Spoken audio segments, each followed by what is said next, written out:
When it comes to dictators like Putin, they basically surround themselves with what we call liars and propaganda, and that leads to very bad fucking decisions. Now, if you look at this, it appears that Putin's aides are misinforming him about the war, and they're fearful of any reaction that he's going to give.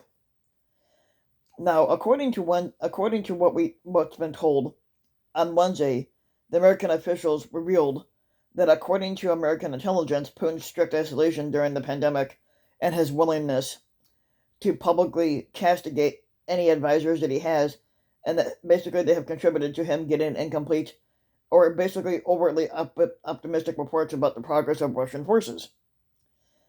Now, it's very common that he could be. It's probably well known that he's being misinformed by his advisors about how badly the Russian military is performing and how the Russian economy is being crippled by his sanctions.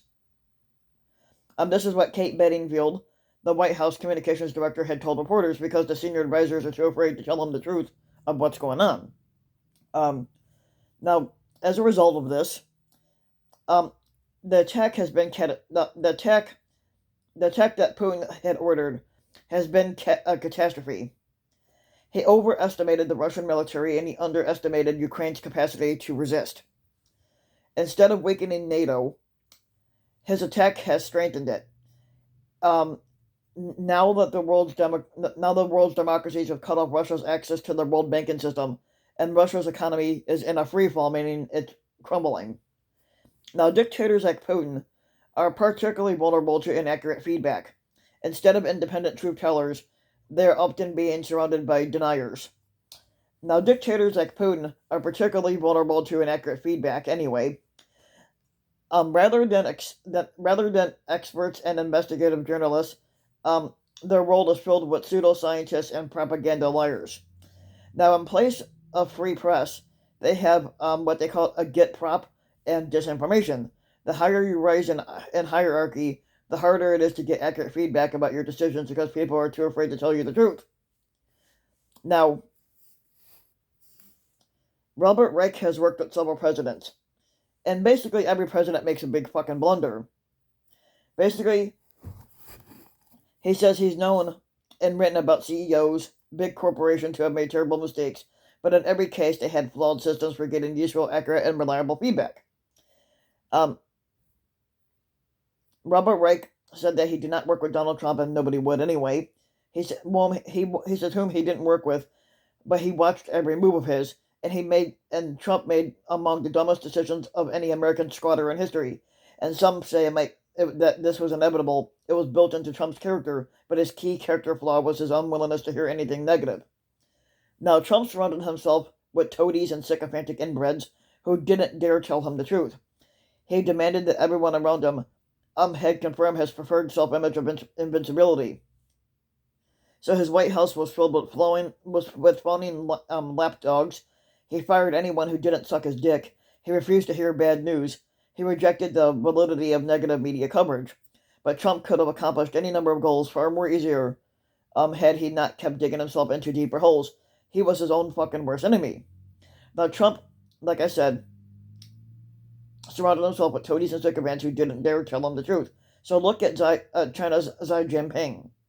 Why would he decide to enter into a no-limits partnership with Moscow on the eve of Putin's disastrous military campaign? Let's talk about a fucking blunder there. Xi's alliance with Russia has undermined China's reputation and aggravated concerns among his neighbors about China's global ambitions. It has already prompted Taiwan, and Taiwan is strengthening its defenses, and they're pushing other regional powers such as Australia and Japan to declare their own interest in Taiwan's security. Though Trump, Putin, and Xi, and these fucking men aren't stupid, with the exception of Trump. Trump is. But what's fucking stupid is their systems for making stupid decisions. They don't include naysayers, but they have no way of eliciting, recognizing, or assessing useful criticism, and they are all trapped in halls of mirrors that reflect back at them with what they want to see and hear. Now, the inverse relation between how high people rise in a hierarchy and the accuracy of the feedback they receive can be overcome with the greater aggressively seeks out dissenting views. It's almost impossible to find dissenting views in a totalitarian system where dissent is often punished. And one of the great virtues of democracy is its multiple feedback loops. Its many channels for expressing alternative viewpoints and voicing uncomfortable truths. Now, after all, American democracy stopped Trump from doing even more damage than he already did. Yet, when people like Trump, Putin, and Xi make terrible decisions, the world suffers, and this could lead to our annihilation. So that's the thing with Trump and Putin and Xi, is that they surround themselves with what they call liars, and they don't want to hear the truth about what they're doing. So they basically want people to inflate their own inflated. They want people to basically stroke their inflated ego, and that's what leads to the bad decisions that they've done. So yeah. But if you like the video, you can give the video a like and subscribe to my channel, RBW King. You can also hit the notification bell so that you'll be notified when a new video comes out. And if you want to support my work even further, you can donate to my Patreon link.